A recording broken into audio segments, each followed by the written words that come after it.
Professor Kusturica, what is your opinion about this book, which name is Emir Kusturica, Cult of Margin, and author of this book is Mr. Goran Gocici? It's been a long time since this book was made, and this is in fact a new edition of the English version. And there are many books about cinema that I was doing before, and from the time I started making movies. But I must say that this was the most complete and most, I would say, accurate expression by somebody about what I was doing and how I was going through the themes of my films and through with the characters and how I was creating my cinema. The major point is, in fact, in the title, Cult of Margin, which is my wish and what I succeeded in my life. I was making movies about marginal people, marginalized people, and types and characters who were in fact raising from outskirts of cities, trying to survive, being sold, and all what we call periphery understands and includes into the vision that I was forming from the early stage of my life. What the book is saying to those who will read is, in fact, that my main life preoccupation, making movies about this type of people, was in fact something very close to my life. I never became of the elite of filmmaker, chatting, bubbling, exchanging the life with them. I continued being a friend of those people who I was friend before and who are not strictly from cinema. So I never, the title even speaking about me according to the Society of Filmmakers. You know, for example, I never became, nobody even told me to become, but I never become a member of the Society of Filmmakers of Serbia, as much as I never became member of French Film Society. Once I was adopted by Jerzy Menzel, who died a few years ago, into European Academy, but my behavior and my political attitudes were not very much in accordance to what the European Academy is requesting from the people. So, for example, there are people like Wim Wenders who I asked how come that none of my films were ever considered in the European Academy, and I didn't get the answer, and then I plugged off the membership. So my political attitude, my vision of the history is very much in accordance with this title.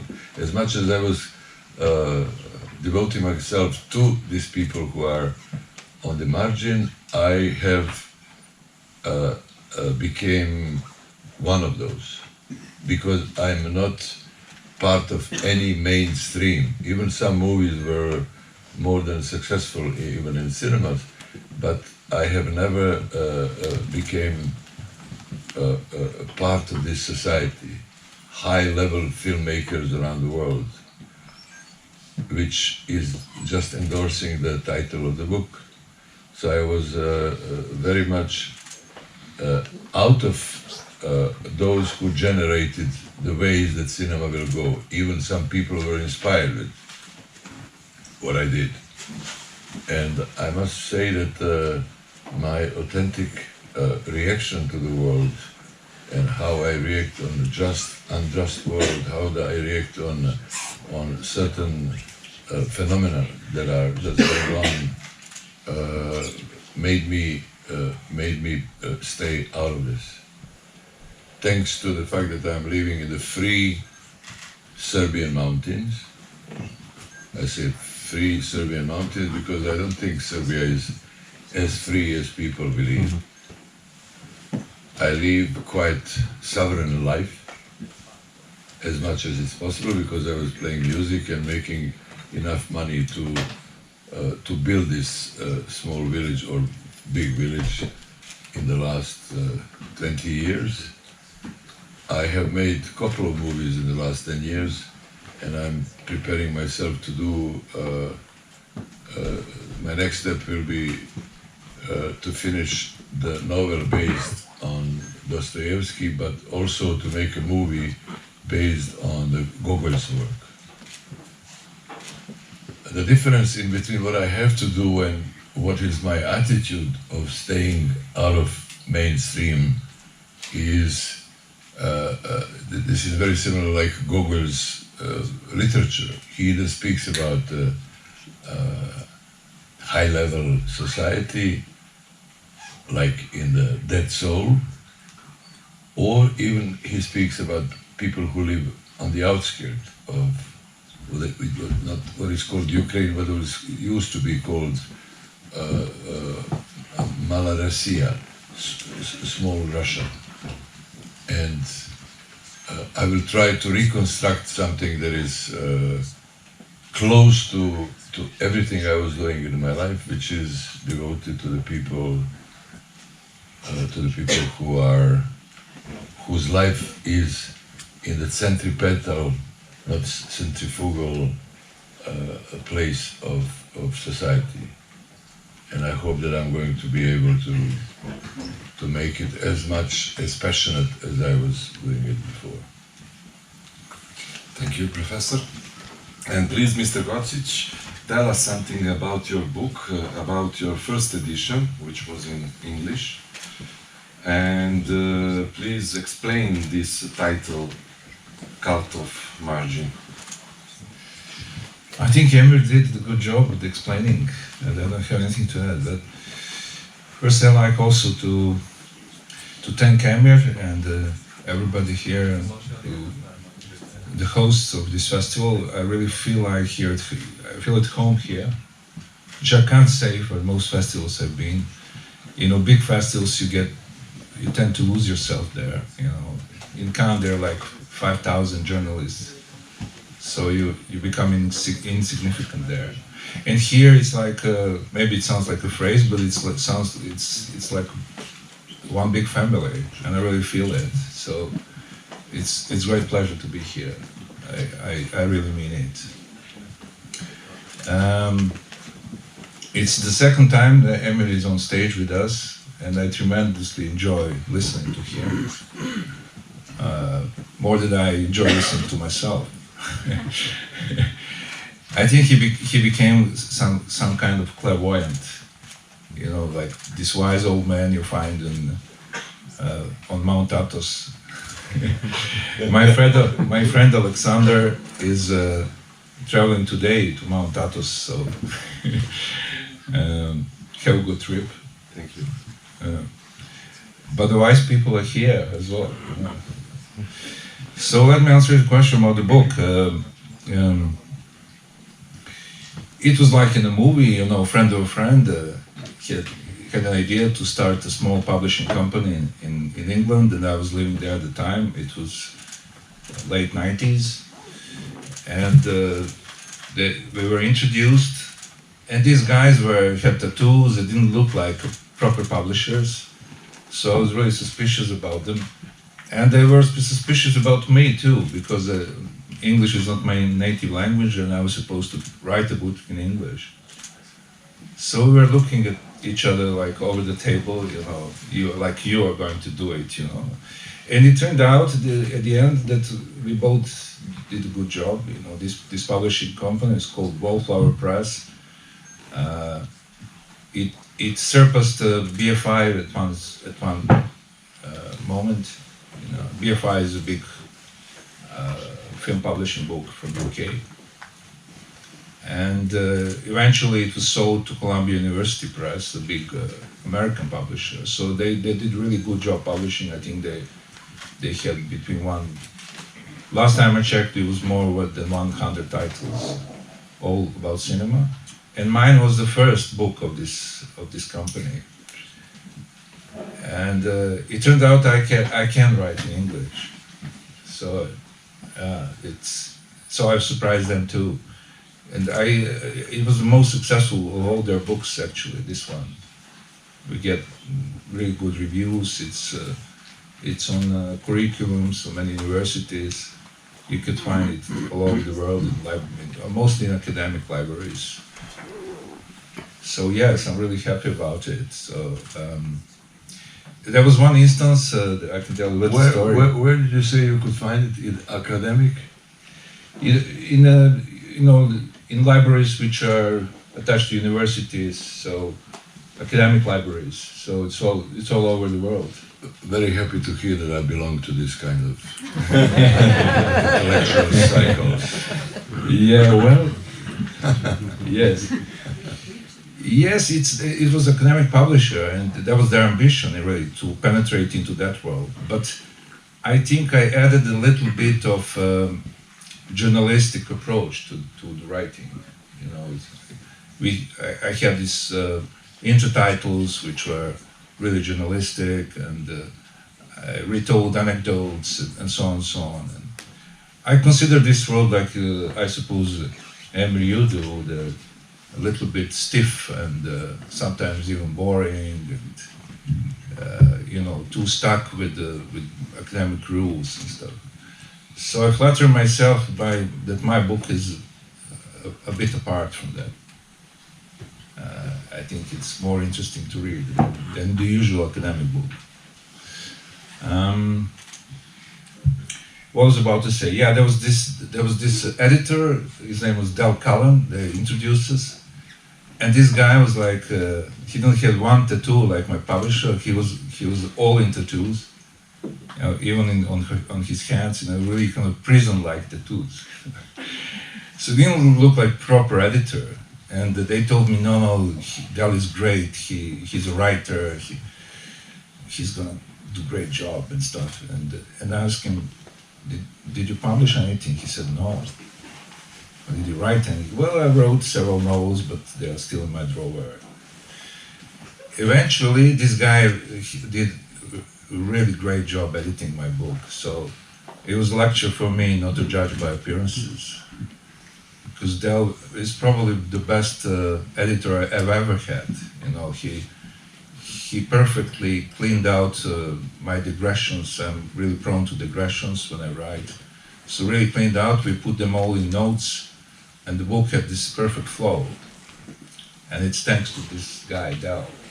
So if you're listening to me, maybe because we're recording this, maybe I like to say hello, Del. And thanks. Thank you, Goran. I would like to analyze this photo who is in the front of this book. What can we see?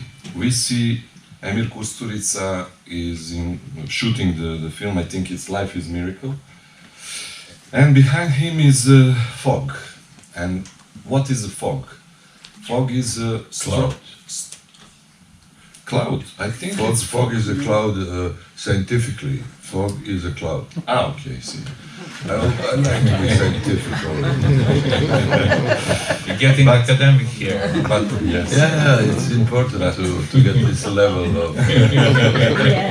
So people don't think that we are just stupid artists, that we also have some information about that. Because today, if you are out of science, you are out of the world. Yes, but why you have to learn. Why I'm insisting to say fog? Because fog is a strong symbol of border between two worlds. And when we see the face of Emir, we can recognize maybe the cloud in his eyes. No cloud. I would say something different. Maybe he looks like he saw something terrifying, maybe some crime, or maybe he looked behind this border of these two worlds.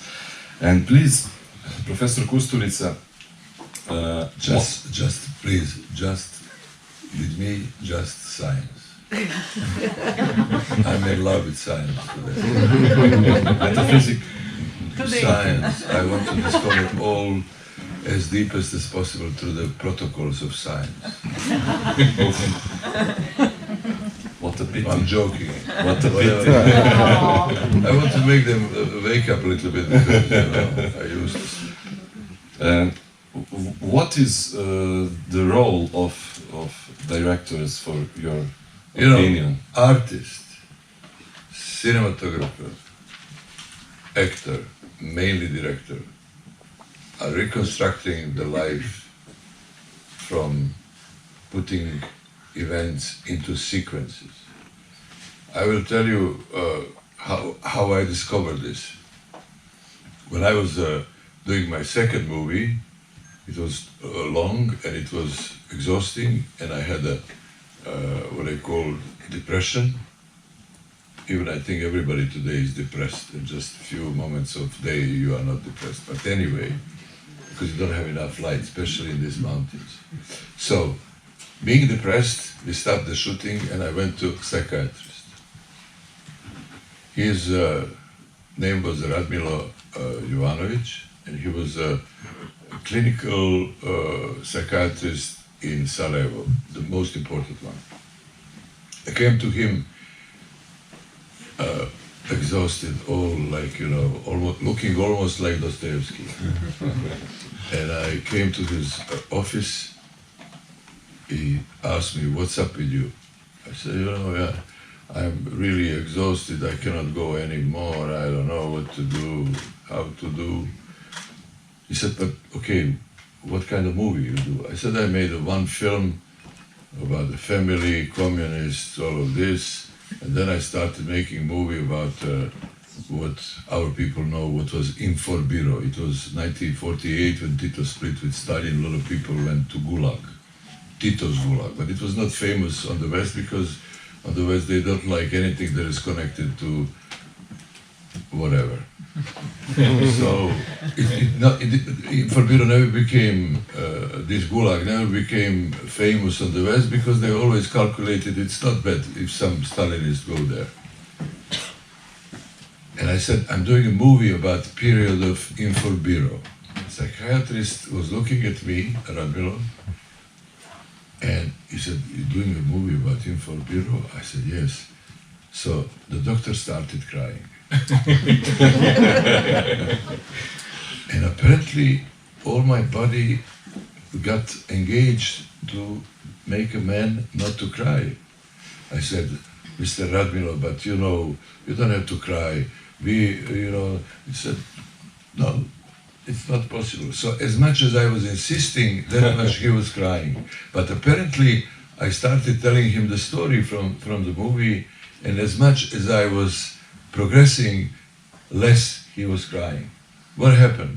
The man was a victim, Tito's victim on this Yugoslav Gulag. So he was in fact becoming apparently my patient. I was not his, because I was so much engaged to stop his tears, to make him come back to the life. Nevertheless, afterwards I was speaking to a woman, his assistant, and she asked me to reconstruct different phases from my life. And when she was speaking to a doctor afterwards, when I was leaving the place, I've heard her saying, he has a very good sense of reconstructing sequences. And later on, I understood that in fact, when you make a movie, you have to construct the sequence. You have to be so creative, even in literature when you're speaking about this, but in cinema mostly because you're combining image, moving image, and the words, which means the dialogues.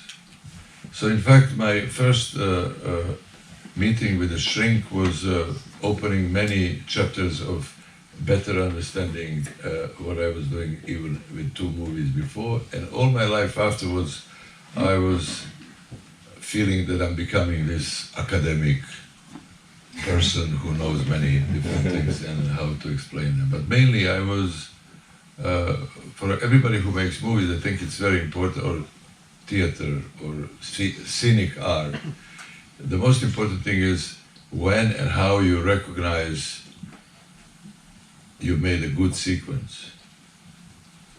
So if the sequence is the unit of the whole thing, because director is becoming director when he is able to control the whole thing. In many human activities you have the same story. So I will tell the story very quickly how I was not able to watch in 1974 the most prominent and most popular film at that time, which was called Amarcord.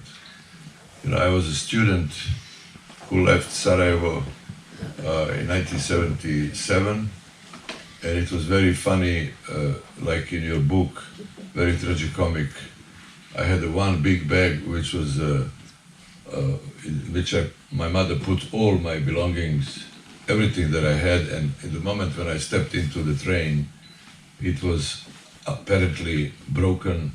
So I was traveling all the way with a broken big bag that was just irreplaceable. Leaving Sarajevo with the friends, and my love, who stayed in Sarajevo, who I just few months afterwards we have broken, and I was quite annoyed by this, but I was continuing learning how to make cinema, learning craft. Czech Republic or Czechoslovakia at the time was on the other side of the world because it was Eastern Bloc with Russians inside. So movies were not frequently coming into the Czech Republic. But we had a very good professor whose name was Antonin Brosil, who kept bringing the movies from the West, and we were screening it on Friday, every Friday in the screening room. And at the entrance of the school there was a huge title, the most important, the most famous movie from the West will be screened on Friday in the screening room. The same night there is one, in French they call them valeur, the guy who is just smuggling things and stealing and all of this. A lot of people like this were in Sarajevo when I was growing up. And he's passing Prague and he's telling me, Professor, it took me to a dinner, he said, you know what, I must tell you that Maya is main target of many people in Sarajevo. You have to be smart enough, and really you have to go back and you have to take her, because otherwise you will never have a chance to do it. I was acting like a, Robert Redford cool. I said, no, it's behind me. I don't have nothing to do with this. I want to learn the school. I want to go forward with my craft, with all of this.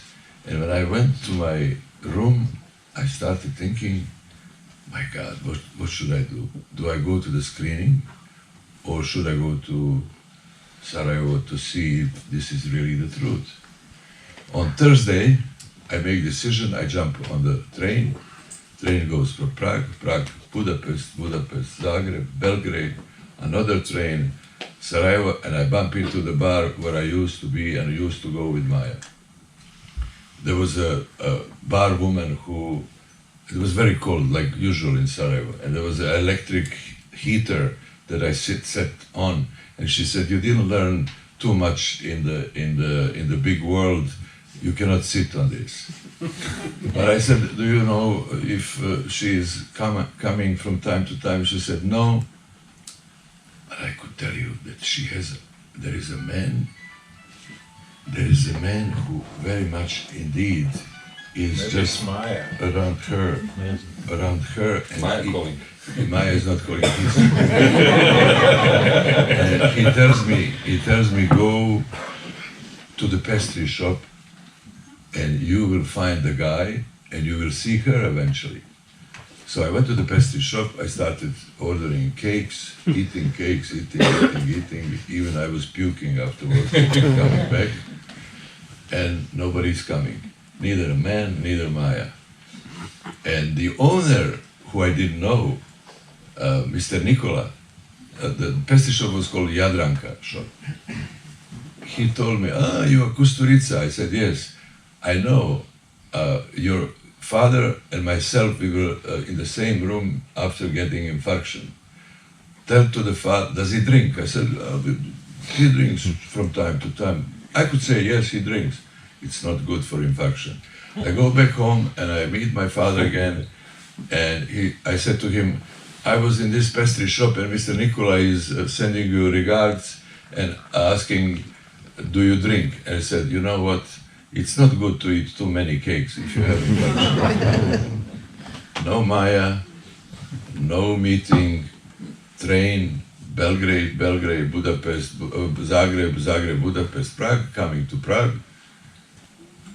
And at the entrance of the school, they say, because the interest to show the movie was so big, the Amarcord will stay another week and the screening will be on Monday night, that day that I came. Tired, and I said, okay, so lucky. At least I didn't see Maya, but I will see Amarcord. So I go to a theater, a little bit bigger than this one, front row, I sit down, the curtain goes away, Amarcord, there is a Italian province, the guy who jumps and says, without teeth, La Primavera, and I fall asleep. Waking up, end titles, all the mates, classmates from me, they are watching at me like to the worst possible wild Balkanian idiot. How come you didn't see the movie, the most important, the biggest author in the world? It's a Shakespeare of our time. All week I was under this impression. So the guy who was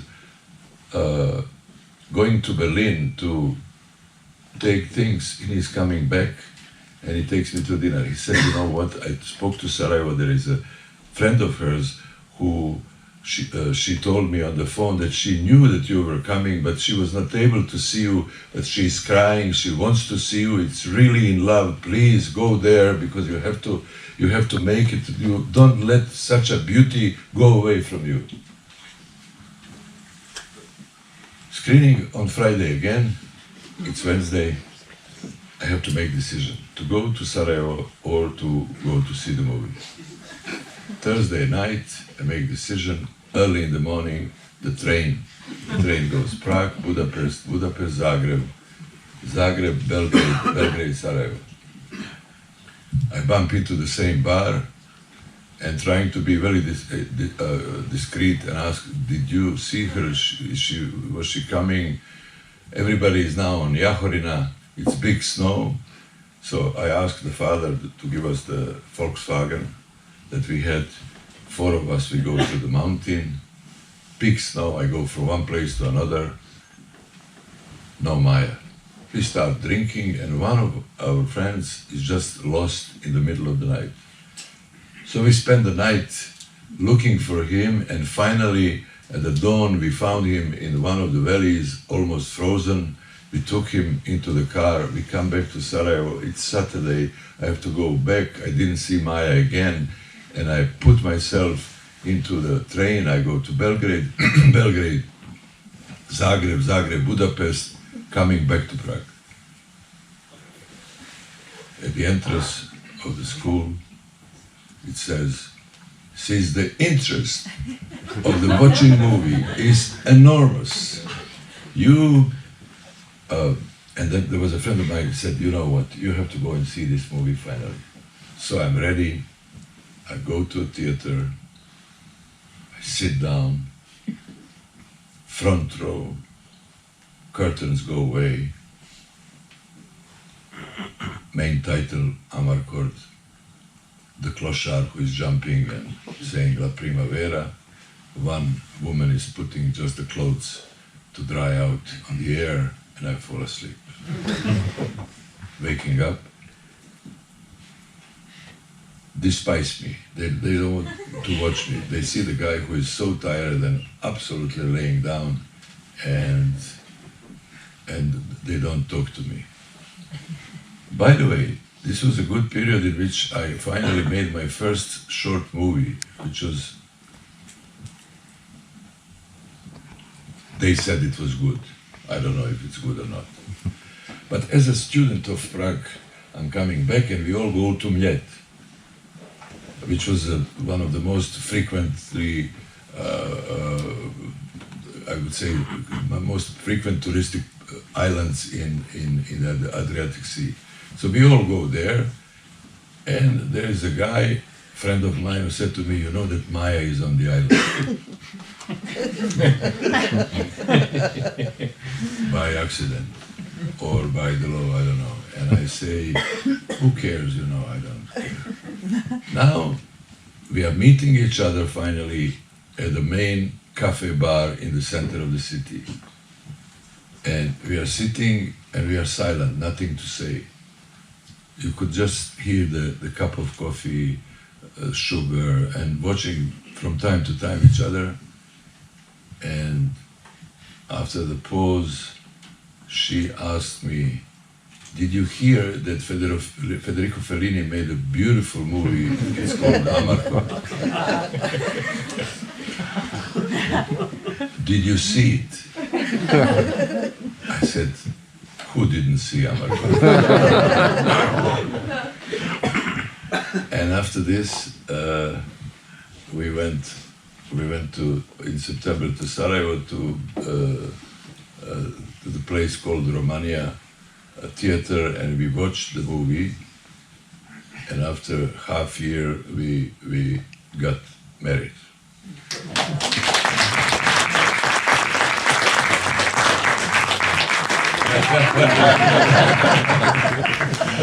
So I was telling you this because I want to put emphasis on when you have to choose, and if you are in art, what I call art business, or when you are artist, if you have to choose in between the life and artifact, you have to be always on the side of the life, because artifact will follow you if you are lucky.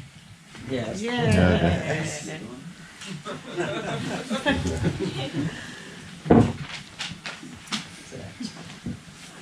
Thank you. Mr. Gocici, please tell something about the interview that you made with Kusturica. And for my opinion, it has a special value of this book is this interview. I feel Emir stole the show here, so I have to try very hard to. Like every time. That's anyway, so. So here we You have. know how they say nowadays, be realistic. Yes, yes. Be in the sphere of realism. I mean, that's another story. I'll try to counteract with one of the anecdotes of my own. I have very vivid memories when each time when I saw Emir. So once it was on the Cannes Film Festival, I think it's 2006, and we were launching like a Serbian translation of the book. At the time it was only in English. So we tried very hard for 2 years to put this book, into the world, and I was very happy. And the first time in Cannes, I was like really floating on the clouds. And one day I put my Sunday's best suit, my Calvin Klein suit I brought from Britain, and felt very important, and was strolling down the Croisette. And here comes Emir coming from the other direction, going straight into me. And he was dressed even better. He was in tuxedo, and surrounded by all these paparazzi, which also wore tuxedos. It was Pierre Cardin. It was Thank you.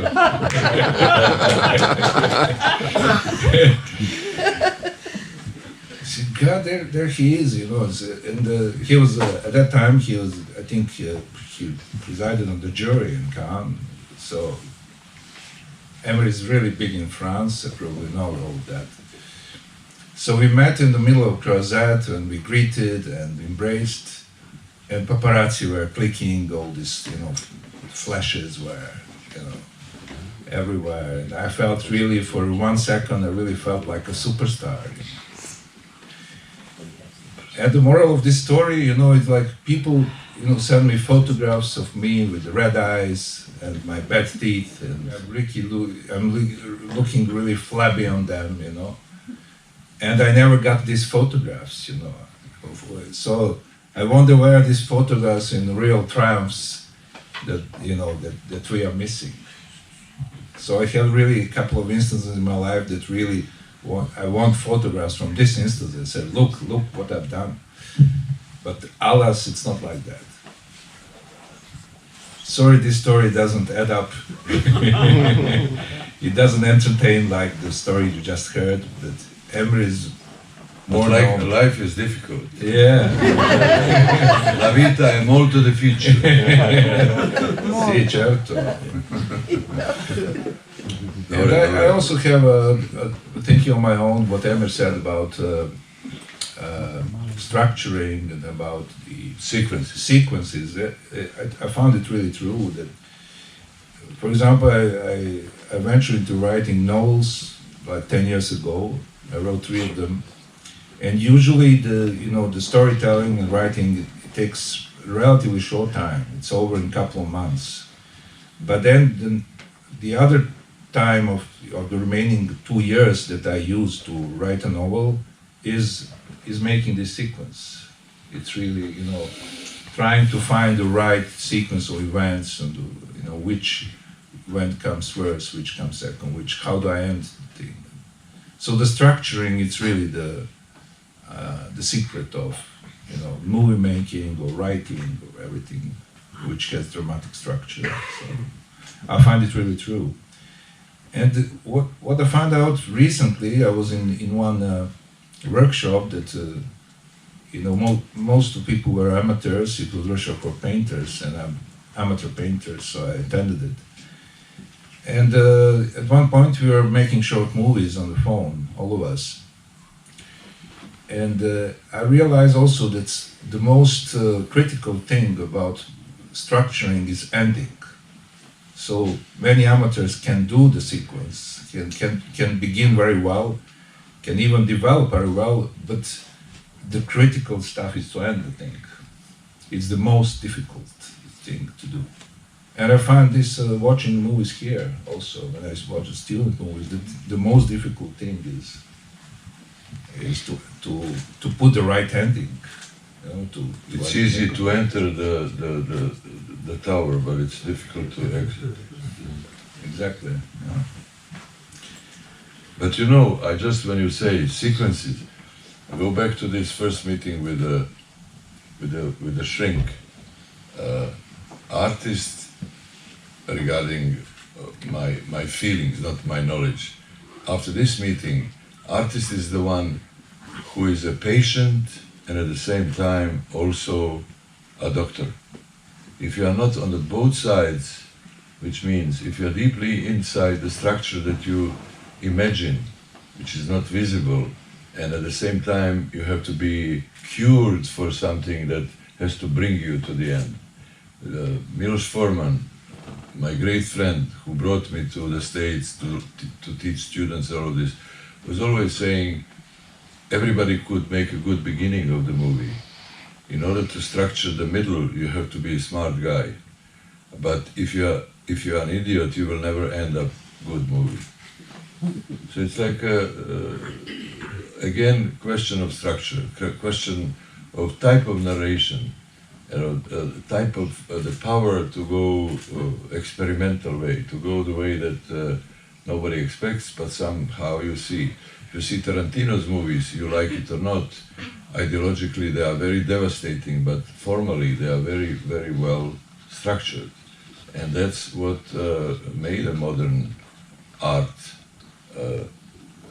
I don't know if in the period of antique Greek people even could have spoken so many angles as we do today, but structure was inside the person or personality who is trying to convey and to make a transfer of his feelings into material, whatever kind. So curing and being a patient at the same time, I started understanding that artist is on both sides. And if you don't know how to switch from one side to another, the sequence would be not the best what the art requests from you. Not funny, but seriously. Please.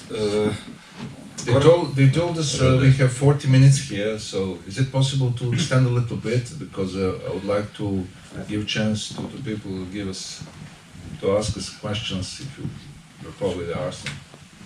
Is it possible that we stay a bit longer, or? Mr. Kusturica No, is no, waiting. the question is not if we say we could stay. You know what we could do? I have to greet Paolo Virzi and Susanna, and I could come back. You could.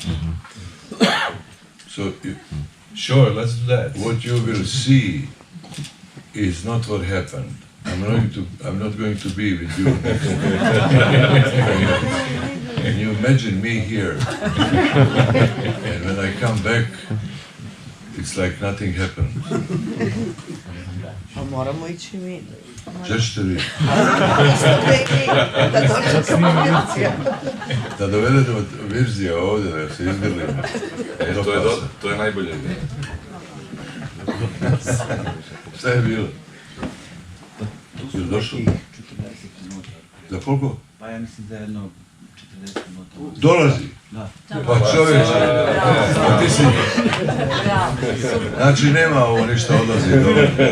Kozmička pravda. These guys know how to be late.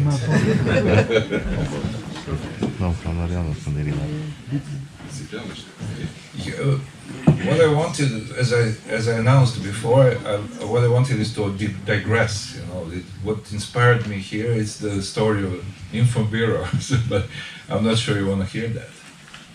But it's a really interesting part of our history here. So if you want to hear some historical discourse, I'm not sure. Maybe. Yeah. Maybe it's time to analyze maybe the movies. To come back to the book, maybe it's a good idea.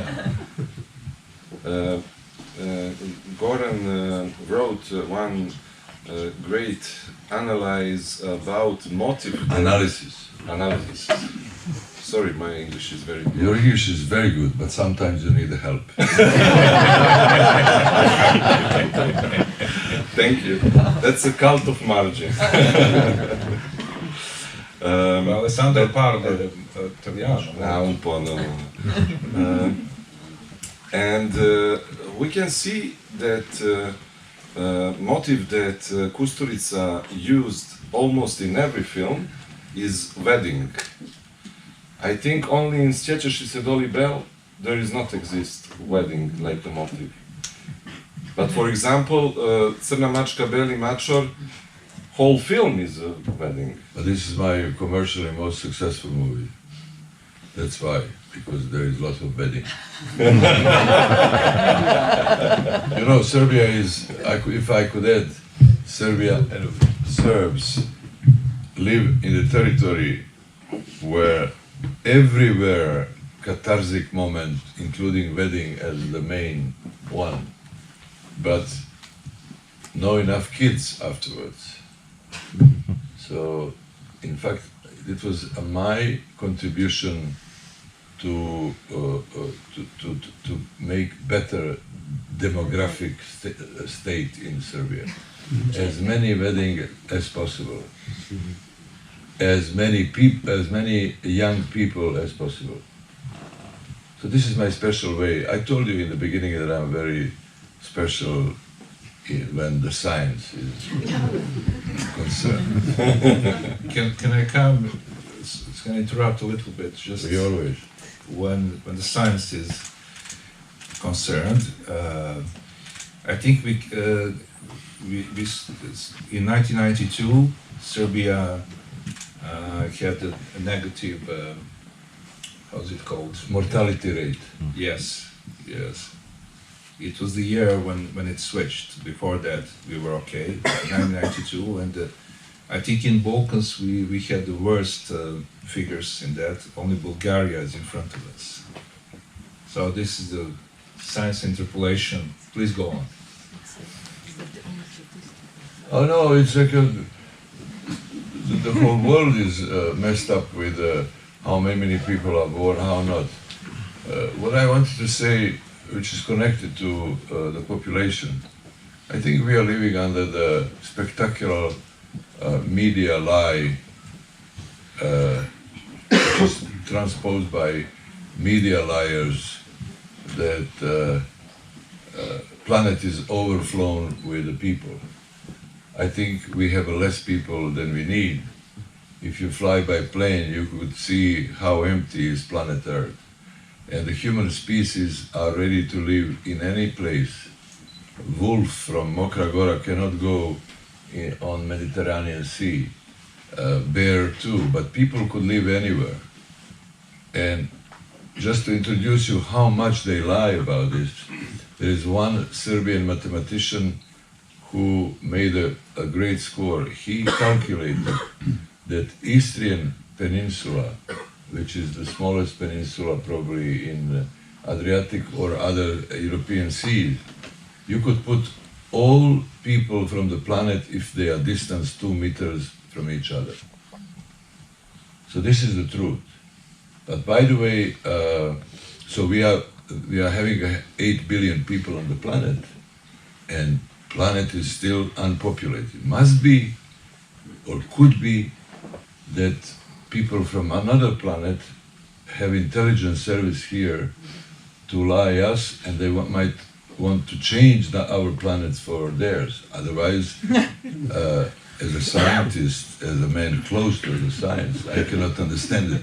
If you could put 8 billion people next to each other on the Istrian Peninsula, what is this lie? What is the purpose of this lie? But the problem for me is I cannot continue with my scientific facts because I don't have enough to answer fully this question.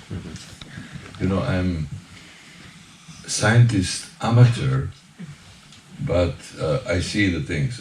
I could detect the lies, social lies, and all the social programs that I have around the world, and I could detect why they are doing it. Because I live on the margin. I live in the cloud, in the foggy area.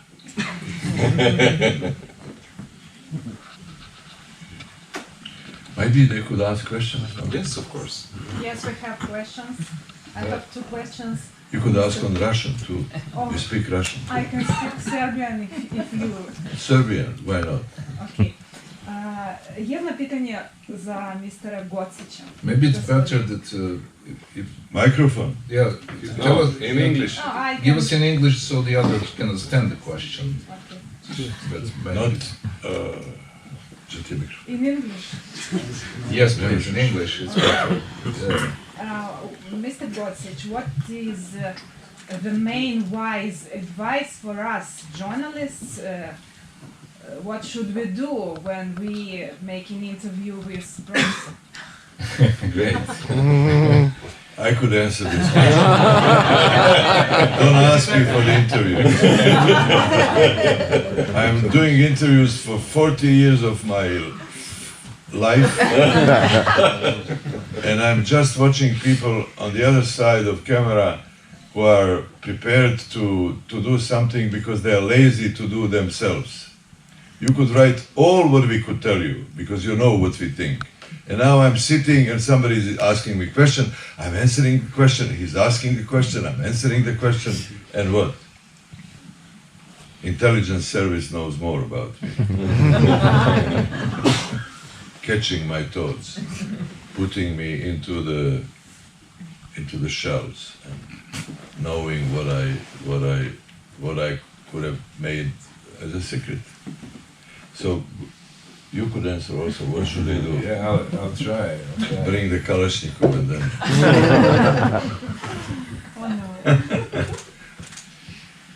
Well, you know, I started writing this book about Emir, and I thought, yeah, well, before I was writing about Warhol, one book, and he wasn't alive at the time, so I couldn't talk to him. But it's a privilege when you're writing about somebody who's alive and kicking, like Emir, so fierce person. So I have to get to him, you know. So I had this ambition, just like you have. And first I found his agent. He was already a superstar by the time, you know, it was late 90s when I was writing this, so he was already, had 2 golden palms and so on and so on. But the good thing is that I was never megastar. Megastar. I was superstar, but never megastar. Well, there is a subtle difference between superstar and megastar. What is the difference? Yeah, I wouldn't know, but Emir can explain probably. Mega. You see how I stopped to be a star. I have to go now because I have to welcome guests. Superstars don't do it, the stars and mega stars never do the same. See you. Thank you.